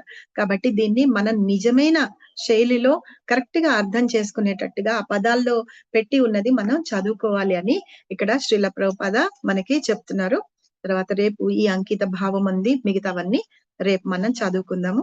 ఇప్పుడు మీకు ఎక్కడన్నా అర్థం కాకపోతేనో లేకపోతే ఇంకేమన్నా క్వశ్చన్స్ ఉంటే కూడా అడగండి.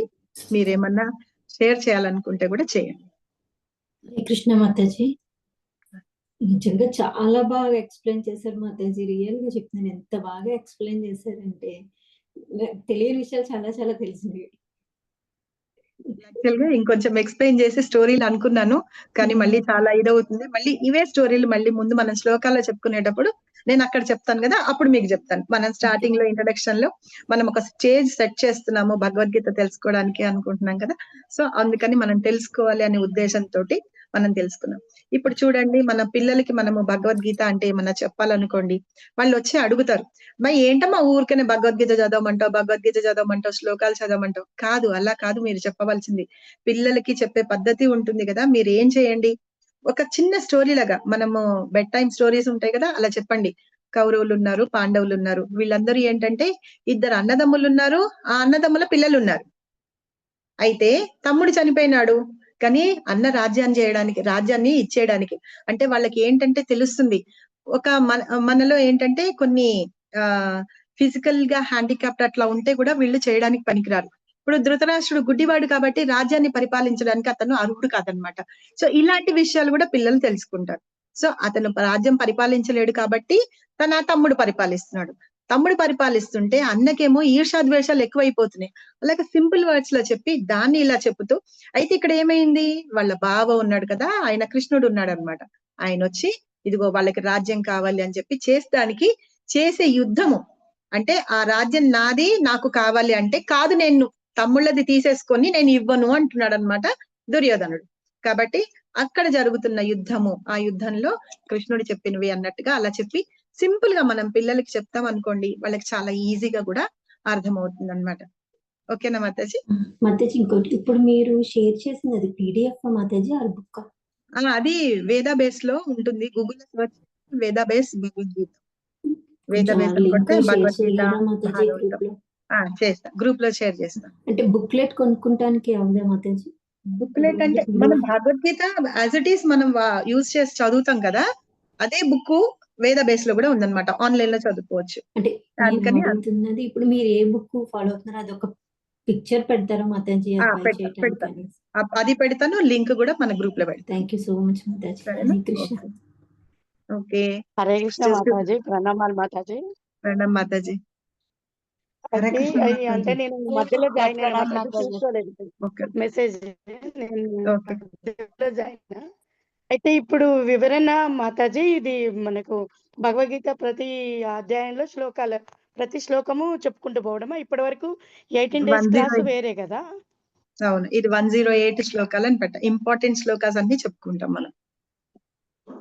108 శ్లోకాలకు మీనింగ్ తో మొత్తం చదువుకొని నేర్చుకుందాం. శ్లోకాలు కూడా ఎలా చదవాలి అని నేర్చుకుందాం బై హార్ట్. ఓకే, బాగా చెప్తాను మాతాజీ. నేను మా మమ్మీకి పెట్టాను మాతాజీ మీ వీడియో, మా మమ్మీ చేసి చాలా బాగా జరమనండి. వాళ్ళు కూడా అట్లా ఉన్న వాళ్ళు, టైం ఉన్న వాళ్ళు కూర్చొని తీసుకొని చదువుకుంటూ ఉంటే, ఒకవేళ చదవలేకపోయినా మనతో పాటు జాయిన్ కావడం అదంతా తెలియదు మాతాజీ. నేను వెళ్ళినప్పుడు చూపించండి. సో మీరు అన్నారు కాబట్టి నేను ఒకటి చెప్తాను. ఇప్పుడు చూడండి, ఫోన్లు అంటే మామూలుగా ఇచ్చేయాలనుకోండి తీసుకుంటారు. మనకి ఇంట్లో నెట్ఫ్లిక్స్ లు, ఆహా ఓహో ఇవన్నీ ఉన్నాయి కదా, వాటన్నిటిలో లాగిన్ అయ్యి కొత్త సినిమాలు ఏమొచ్చినాయో చూడడానికి మనము, అది ఇంట్రెస్ట్ ఉంటుంది కాబట్టి వచ్చేస్తుంది. మా అమ్మకి అట్లాగే వచ్చేస్తుంది. మా అమ్మకి ఎన్నిసార్లు వాట్సాప్ లో మెసేజ్ పెట్టడానికి ఆవిడికి రాదు, వాయిస్ పెట్టవా అంటే. మా తమ్ముడు వచ్చేసి, ఆహా నీకు నెట్ఫ్లిక్స్ పెట్టుకొని సినిమా చూడడం వచ్చు కానీ వాయిస్ మెసేజ్ పెట్టడం రాదా, ఊరికని ఫోన్లు చేస్తావు మాకని. సో కాబట్టి ఏంటంటే మనకి దేని మీద ఇంట్రెస్ట్ ఉంటుందో అది నేర్చేసుకుంటాం అనమాట. సో ఇలాంటివంటే కొంచెం భగవద్గీత కదా అలా అనుకుంటాం, కానీ అది మనకి ఎంత ఉపయోగపడుతుంది అని చెప్పి మనం విన్న తర్వాత చదువుతుంది. అయితే జూమ్ లింక్ యాప్ డౌన్లోడ్ చేయాలి కదా, అది డౌన్లోడ్ చేసి తనకి ఇవ్వాలి అని చెప్పేసి. అదే నేను మా అమ్మకి, మీరు అన్నారు కదా మీ అమ్మగారికి చెప్పానని, మా అమ్మకు కూడా నేను చెప్తున్నాను జాయిన్ అవ్వంటే, నువ్వు చెప్పాలంటే నీ మొహం నేనేం జాయిన్ అవ్వను, నువ్వు నా దగ్గర నేర్చుకోవాలి అని. అంటే ఎప్పుడు పెద్దవాళ్ళ దగ్గర చిన్నవాళ్ళు నేర్చుకోవాలి అనే రూల్ ఉంది చూసారా, అదే ఉంటుంది. చిన్నవాళ్ళు చెప్పేది వాళ్ళు పెద్దవాళ్ళకి కూడా ఉపయోగపడుతుందని వాళ్ళు అర్థం చేసుకోరు కదా. అవును అది మాతాజీ. ఆవిడకి నెట్ఫ్లిక్స్ పెట్టుకొని సినిమా చూడడం తెలుసు, ప్రైమ్ వీడియోస్ పెట్టుకొని సినిమా చూడడం తెలుసు, కానీ అమ్మ వాట్సాప్ లో మెసేజ్ పెట్టమ్మా, మమ్మల్ని ఊరికనే ఫోన్ చేయకు, పనిలో ఉంటాం కదా అంటే ఆవిడకి తెలియదు. ఎన్ని సార్లు నేర్పించినా ఆవిడకి రాదనమాట. రాదు అంటే ఇంట్రెస్ట్ లేదు కాబట్టి. మరి నెట్ఫ్లిక్స్ ఒకసారి పెట్టంగానే చెప్పంగానే నేర్చుకుంది కదా. అది అది చెప్తున్నాను నేను. ఓకేనా? మాతాజీ. అది థ్యాంక్ యూ మాతాజీ. అదే నేను సుగుణాది వీడియో ఎందుకు పంపించాను మాతాజీ యూట్యూబ్ లో. ఓకే, సుగుణాది ఎందుకుంట మాతాజీ.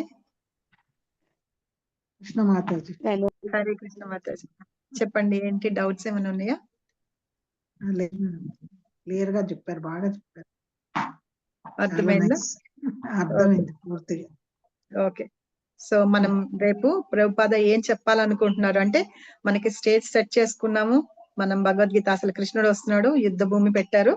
అయితే అది పెట్టిన తర్వాత అసలు రచయిత ఏం చెప్పాలనుకుంటున్నారు మనకి, తర్వాత ఏమేం విషయాలు ఇంకా మనకి ఇంకా జ్ఞానాన్ని పంచాలనుకుంటున్నారు అనే విషయాల్ని మనం రేపు చదువుకుందాము.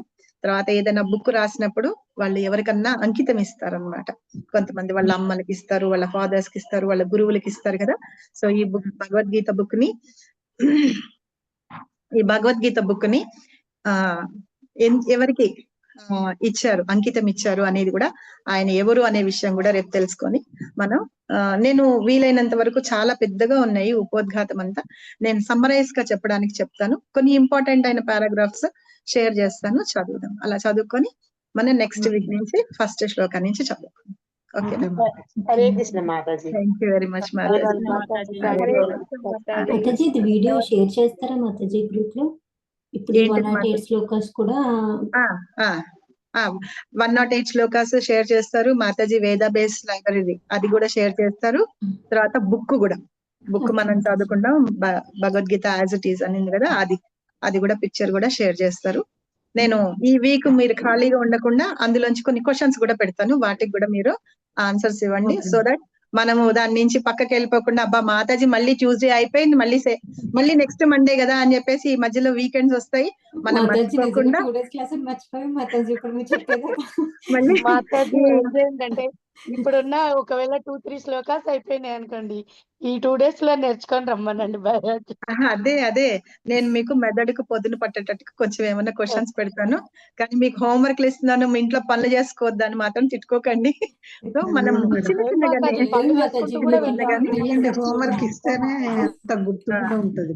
ఒకటి 2 వారాలు అయిన తర్వాత నేను మిమ్మల్ని శ్లోకాస్ కూడా అడుగుతాను, అది కూడా బై హార్ట్ చేసుకోండి. మనం మంచిగా చేస్తున్నాం కాబట్టి చేస్తూ మనం ఇంకొకళ్ళకి కూడా చెప్పడానికి వీలుంటుంది.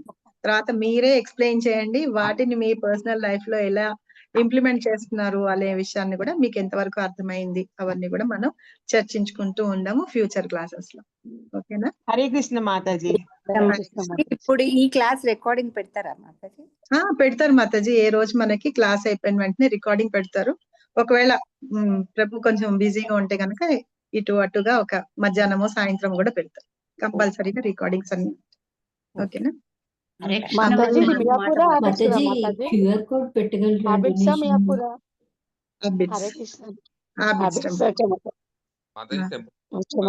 అయితే కలుస్తాం మాతాజీ.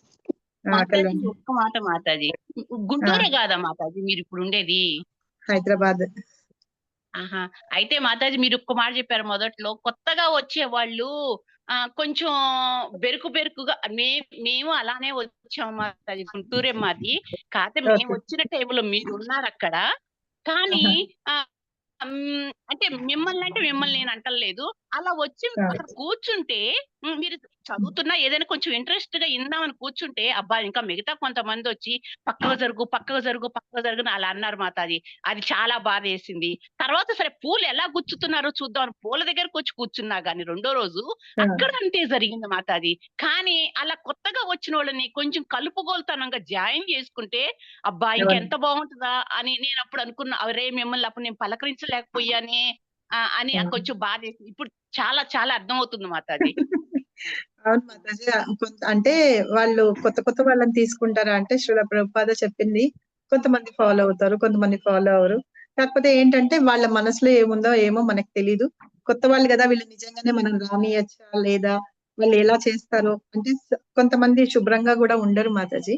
పైగా దేవుడికి వేసే మాలలు అవి ఉంటాయి. అవును అంటే మాతాజీ. మేము అట్లీస్ట్ గురు ఆశ్రయ తీసుకున్న వాళ్ళు అంటే అన్ని రకాలు తింటూ ఉంటారు, అన్ని చేస్తారు. కొంతమంది అయితే స్నానాలు చేయకుండానే వచ్చేస్తారు, విడిచిన బట్టలు అలా వేసుకోకుండా. మనము ముందు వెళ్ళేటప్పుడు అసలు మనం ఎలా ఉండాలి, ఎలా చేయాలి, టెంపుల్ కి వెళ్ళేటప్పుడు ఎలా వెళ్ళాలి అనే విషయాలు కూడా మనం అందరం చెప్పుకుందాం. అప్పుడు మీకు బాధ అనిపించదు అవన్నీ విన్న తర్వాత. సరేనా? అందుకని కూడా వాళ్ళు దూరం పెడుతూ ఉండొచ్చు. మనం వాటిని పెద్ద ఇదిగా తీసుకోవద్దు. మనం వెళ్దాము, దేవుడికి దండం పెట్టుకొని వాళ్ళు చేస్తున్నది చూస్తాము. మాకు కూడా సేవ ఇవ్వు కృష్ణ అని చెప్పి మనం చాంటింగ్ చేస్తాం. మనం చాంటింగ్ చేసేది అదే అన్నమాట. అలానే కోరుకున్నాం, అలానే అయింది మాతాజీ. మేము వచ్చిన టైంలో మీ అమ్మగారు వాళ్ళు డబ్బులు ఇస్తున్నారు మాతాజీ. 2 లక్షలు ఏమో డబ్బులు ఇచ్చారు గుడి కింద. అలా నేను ఆ రోజు నుంచి రావటం మొదలు పెట్టాను. అలా మీరు తెలుసు అనమాట. ఓకే, సో అలాగా మనం అంటే తీసుకోవచ్చు. అమ్మాయి మాతాజీ నుంచి హ్యాండ్. చెప్పండి ప్రభు. హరే కృష్ణ. వస్తున్నారు మాతాజీ టెంపుల్ కి ఏమన్నా? వస్తా ప్రభు, ఇప్పుడు క్లాస్ ఎండ్ చేసి బయలుదేరుతాం. మేము ఈవినింగ్ వస్తాం ప్రభుజీ, 5 o'clock ఆ టైంలో వస్తాం. ఎవ్రీడే ఫ్రమ్ లాస్ట్ 10 days మన క్లాస్ ఎప్పుడైతే స్టార్ట్ అయిందో, మీ ఎస్సేషన్ ఎప్పుడైతే స్టార్ట్ అయిందో ఆ రోజు నుంచి సర్వీస్ కి వెళ్తున్నాను. ఇట్ వాస్ రియల్లీ మీరు నమ్మకండి, it is a pleasant service. What I association with the people. ఏదో నాతోటి అయిన కొంచెం సర్వీస్, ఇన్విటేషన్స్ ప్యాక్ చేయటం కానివ్వండి, ఇవి చేయటం, ప్రసాదం ప్యాక్ చేయటం కానివ్వండి, సర్వీస్ కొంచెం చేస్తున్నా కానీ it is really giving lot of pleasure.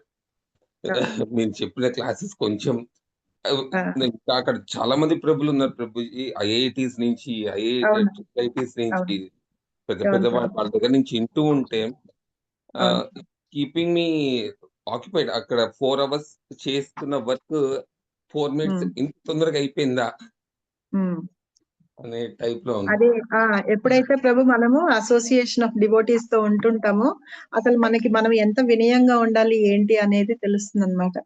So దాన్ని బట్టి మనము ఎలా చెయ్యాలి అనేది కూడా తెలుస్తుంది దాంతో. నేను ఇక్కడికి వచ్చి ఒక 3rd year నేను హైదరాబాద్ లో, అంటే ఇప్పుడు అంతకు ముందు హైదరాబాద్ లోనే, కాకపోతే ఇప్పుడు వచ్చిన్నాను. సో ఏంటంటే నేను బయట నుంచి వచ్చాను, వేరే వాళ్ళని కాదు అనుకుంటా. ఫస్ట్ ఎప్పుడైతే వెళ్ళున్నానో అప్పటి నుంచి నాకు మన గౌరంగవాణి టీం వాళ్ళు నాకు సర్వీస్ ఇచ్చారు అనమాట. ఆ రోజు నుంచి నేను ఇక్కడే ఉన్నా, వీళ్ళకి అంటే సర్వీస్ చేస్తున్న టెంపుల్లో మందిర్ మార్జనం గాని అలా అని దేనికైనా సరే, జన్మాష్టమికి గాని వీటికి కానీ వెళ్తూ ఉంటాను. లాస్ట్ ఇయర్ వెళ్ళలేకపోయినాను, ఈ సంవత్సరం కూడా క్లాసెస్ మూలంగా వెళ్ళలేకపోయినా. ఇప్పుడు మళ్ళీ ఇవాళ రేపు అనుకుంటున్నా ఎట్టి పరిస్థితుల్లో వెళ్ళాలి, చేయాలి అని. సో ఉంటే గనక అక్కడ సర్వీస్ అయిపోతే వచ్చేస్తాను ప్రభు. ఉంటే గనక మీరు కలవచ్చు. అంటే కింద అక్కడ వాళ్ళు లేడీస్ అందరూ, మాతాజీస్ అందరూ చేస్తున్నారు కదా, అక్కడ మీరు ఎవరిని అడిగినా, అక్కడ మన గౌరంగవాణి టీమ్ లో వాళ్ళని ఎవరిని అడిగినా పద్మిని మాతాజీ అంటే ఎవరైనా చెప్తారు. మీరు మీ పేరు చెప్పగానే అక్కడ ఐఎమ్ గెటింగ్ ఎక్నాలజ్మెంట్స్ వస్తూనే ఉన్నాయి మాతాజీ అని. తెలుసు, వాళ్ళకి చాలా మంది తెలుసు, కొంతమందికే తెలుసుంటే అంత బాగా తెలియలేదు కానీ. ఓకే ప్రభు. హరే కృష్ణ. మాతాజీ మీరు హ్యాండ్ రైజ్ చేస్తున్నారు. కామె ద్వారా నా పేరు భవానీ అండి. నేను కొత్తగా ఈ రోజే క్లాస్ విన్నాను మీది. కొంచెం యాడ్ చేసుకుంటారా మాతాజీ? అంటే గ్రూప్ లో మళ్ళీ రేపటి నుంచి వింటాను. సరే, మీకు పద్మజ మాతాజీ నెంబర్ తెలుసా? టీ పద్మజ మాతాజీ మనకి ఇక్కడ ఉన్నారు కదా. లేకపోతే అచ్చా, మీరు మీ నెంబర్ ఇప్పుడు చాట్ బాక్స్ లో పెట్టండి, లేకపోతే మాతాజీ యాడ్ చేస్తారు. చాట్ బాక్స్ లో పెట్టడం వచ్చా మీకు? చెప్పండి, మీరు నెంబర్ చెప్పండి, ఆవిడ నోట్ చేసుకుంటారు. 85 85229 66614. ఓకే మాతాజీ, ఎవరన్నా నేను నేర్చేసా 8522966614. మా నెంబర్లు అడిగితే మేము చెప్పలేం. మీ నెంబర్ అడిగితే మీ నెంబర్ గుర్తుపెట్టుకున్నారు చూసారా. మీ పేరు చెప్పండి. భవానీ. నేను ఇవాళ లింక్ పంపిస్తే వేరే వాళ్ళు అటెండ్ అయ్యాను మాతాజీ, అందుకని. ఓకే, తెలియదు కదా మాతాజీ. తప్పకుండా పెట్టా మాతాజీ. ఎవరికి ఏ డౌట్ ఉన్నా నా నెంబర్ కి మెసేజ్ చేయండి. నేను చాట్ బాక్స్ లో నా నెంబర్ పెట్టాను. ఓకే. మాతాజీ, హరే కృష్ణ మాతాజీ. దీక్ష చేసుకున్న వాళ్ళే సేవ చేయాలా, లేకపోతే చేయొచ్చు కదా? సేవ చేయాలనుకుంటే దీక్ష చేసుకున్న వాళ్ళు అదేం లేదు కదా మాతాజీ? ఎవరైనా చేయొచ్చు వెళ్ళి అక్కడ అడగాలి మాతాజీ. అడిగితే దాన్ని బట్టి వాళ్ళు ఎవరికి ఇస్తారో తెలియదు. మరి ఎవరు ఇస్తారో మరి అక్కడ అల్లాట్ చేసేటందుకు వాలంటీర్స్ ఉన్నారు, వాళ్ళు బట్టి ఇస్తుండొచ్చు. మీరు రిజిస్టర్ చేసుకోండి, మీకు ఉంటే కనుక రిజిస్టర్ చేసుకోండి, లేకపోతే వెళ్ళి కనుక్కోండి. ఓ సర్వీస్ అట్లా ఇస్తారంటే ఇస్తుండొచ్చు కనుక, మాకు తెలియదు మరి. రిజిస్టర్ అంటే ఏం లేదు మాతాజీ, ఇదే నేను క్లాసులకు అటెండ్ కావడం. దీంట్లో మన రాసంగి మాత వాళ్ళు మాతాజీ వాళ్ళు మీరు చెప్పండి మరి. మీరు అందులో ఉంటే మీరు పెట్టండి, వాళ్ళకి అడగండి, వాళ్ళు చెప్తారు. రసరతి మాతాజీ హ్యాబిట్స్ ఏంటంటే మాతాజీ మేము లెక్కట్లో ఉంటాము, హ్యాబిట్స్ ఉంటుంది. అందుకని అంటున్నాను నేను. రావడానికి దగ్గరే కదా, మియాపూర్ అంటే దూరం అవుతుంది. అదే మీరు చూడండి, చూసి దాన్ని బట్టి మాతాజీతో మాట్లాడండి. ఆ సేవా సర్వీసెస్ కి వాళ్ళు ఇన్ఛార్జ్ గా ఉన్నారు కదా, వాళ్ళు చెప్తారు. రాజరతి మాతాజీ కాల్ చేసి మాతాజీ అదే మీ దగ్గర నెంబర్ ఉంటే ఆవిడకి చెప్పండి, సరేనా? Okay Mataji and Prabhujis, thank you very much. పతితానం పావనేభ్యో వైష్ణవేభ్యో నమో నమః. అనంతకోటి వైష్ణవునికి జై, అనంతకోటి ఆచార్యునికి జై. శ్రీల ప్రభుపాద్ కి జై, శ్రీల గురుదేవ్ కి జై. నీతాయ్ గౌర్ సీతానాథ్ ప్రేమానందే Hari Hari. Thank you very much. మళ్ళీ రేపు కలుద్దాము. రేపు ఇంకొంచెం చదువుకుందాం. క్లాసెస్ కూడా లింక్ పెడతానన్నారు కదా మాతాజీ, భాగవతంది. భాగవతం కదా, బుధవారం ఉంటుంది అన్నారు కదా మేడం. అవును, బుధవారం ఉంటుంది క్లాస్. సో రేపు పెడదాం. రేపు మార్నింగ్ అంటే బుధవారం రాత్రికి ఉంటుంది కాబట్టి బుధవారం పొద్దున పెడతారు ప్రభు. సో ఆ టైంకి మన గ్రూప్ లో షేర్ చేస్తాం. బుధవారం ఎన్నింటికండి మేడం? బుధవారం 8 అనుకుంటా, 7:30కో 8కో ఉంటుంది. రోజు 10ంటికి ఉంటుందా అండి? మీరు చెప్పేది రోజు 10ంటికి ఉంటుందా? రోజు కాదు, మండే ట్యూస్డే. ఇప్పుడు చాట్ బాక్స్ లో పెట్టిన నెంబర్ ని ఏ గ్రూప్ లో యాడ్ చేయాలి మాతాజీ? మన గ్రూప్ లో యాడ్ చేయండి. 6 అడ్వాన్స్ దాన్ని 6 లో యాడ్ చేయండి.